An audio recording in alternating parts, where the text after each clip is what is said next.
Well, the topic shared with me today is positivity in adversity. And probably the first question that could come in your mind is, what would be a saint doing in the midst of all real estate people? Because you being entirely in the 24/7, 365 commercial activity. And we are into 24/7, 365 into an NGO doing social services. So probably the first question you could get in mind is, what a saint who has never done any commercial activity in his life, to the extent that I don't even charge a single penny for my talks. I've been talking since 25 years on national, international platforms. I don't charge a single penny. I haven't charged a single penny coming here as well. So not done any commercial activity in my life. And so the question could naturally arise in your mind that what would he be talking to us? And the fields are absolutely different. But I read a book during the Corona times. The title of the book is $1 Trillion Coach, which I recommend all of you youngsters, especially when you have stepped into your family businesses and creating inroads into the industry. The $1 Trillion Coach, in this book, many of them have shared their experiences, especially the IT people who have been trained by a footballer.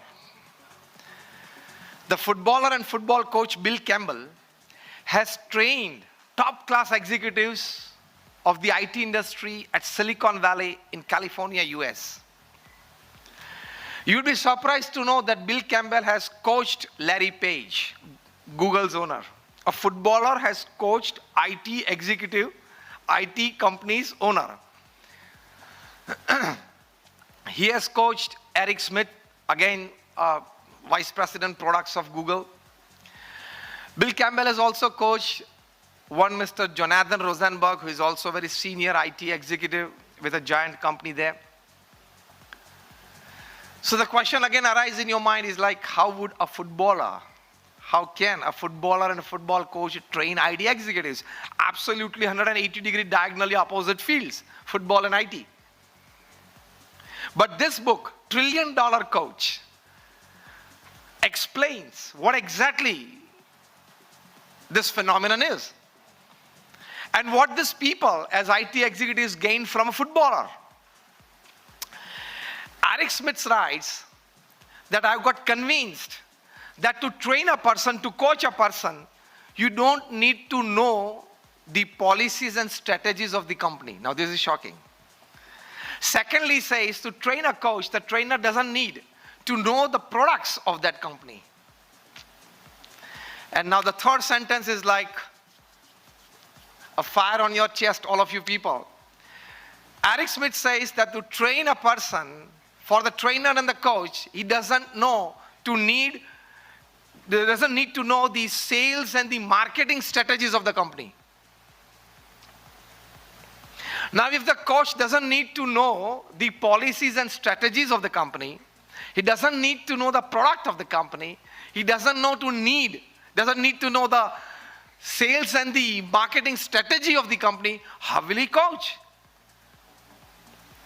But this $1 Trillion Coach book, which was listed on the New York Times bestsellers list for 60 months, it remained at the top, which is a world record in itself, says that Bill Campbell used to teach only one thing, that to grow a company, to put your product in a well-placed position in the market, the only thing required is to know the dynamics of the people working together as a team. That's it. In a team, when people have come together to work, how well they have accepted each other in the team. How well they know each other. How well they can accept each other's discrepancies or negatives.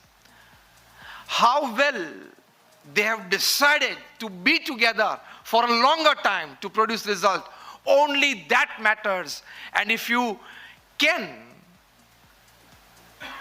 have a distinction percentage in this particular aspect, product selling, marketing, sales, everything is a byproduct of this. It will naturally come good. The human element is important than the machine element. Agree or not? The human element, the human factor is more important than the hardware or the software factor. Agree or not? Because at the end of the day, you are dealing with people. So in one line, this $1 trillion coach book teaches that to grow yourself, to grow your business, you need to have good dynamics with the people that you are working with. This is what Harvard University suggests after their study in more than 110 countries, across 5 continents, across caste, creed, color. The basic question was, which one factor plays a principal role in the growth of the profession, that is growth of business? More than 90% of the respondents, they said, and this is well revealed in the Harvard study, that 90% of your business depends upon your human relations with people. 90% of your business depends upon your human relations with people that you can accumulate. People, gather people to convey your ideology, to convey your project, to convey your future plans. And your human relations, if they are strong, you can fall governments. And if your human relations are weak, you fall as a head of the state as well. Everything depends upon human relations. Meeting more people, just sitting with them, just listening to them, is human relations. That is the start of it.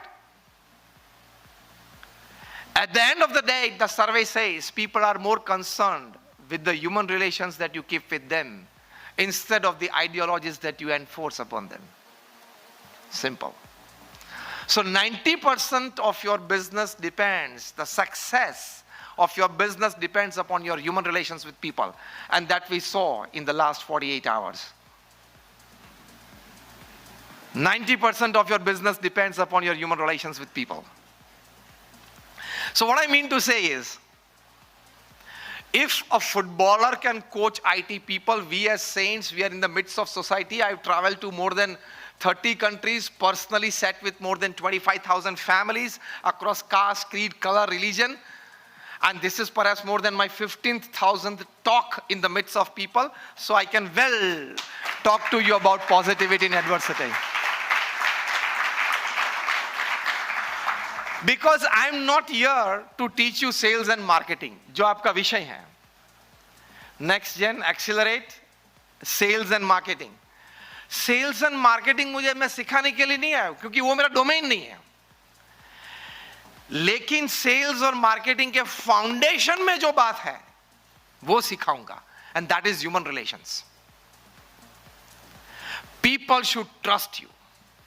You should trust people. People must love you. You must love people.